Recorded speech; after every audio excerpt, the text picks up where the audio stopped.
12 ঘন্টা শুধু ওই দোকানটার ভিতরে ছিলাম একা, পুরোটা রাত। আসসালামু আলাইকুম। আসলে একটা জিনিস ভাবতেছি, ওই যে পিছনে দোকানটা দেখছেন না, ওইটা আমার দোকান, ঠিক আছে? আমার না, কবিরের দোকান, আমি ওখানে কাজ করি। যেটা ভাবতেছিলাম যে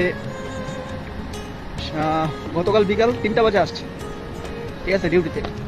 এখন বাজে 3টার উপরে।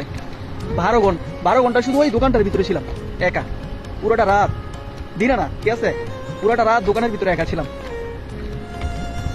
এটাই ভাবলাম যে আমাদের প্রবাসীদের জীবনটা কি 12 ঘন্টার ভিতরে শেষ?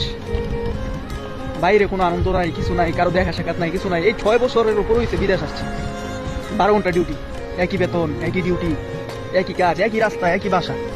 এই জায়গাটাতে প্রতিদিন যাই, বিকালে আসি, এই ভোর রাত্রে চলে যাই। আমাদের জীবনটা ওই 12 ঘন্টার ভিতরে শেষ। আসলে মানুষ বছর পর বছর বিদেশ করে একদিন ভালো থাকার আশায়, সে একটা দিন আর আসে না।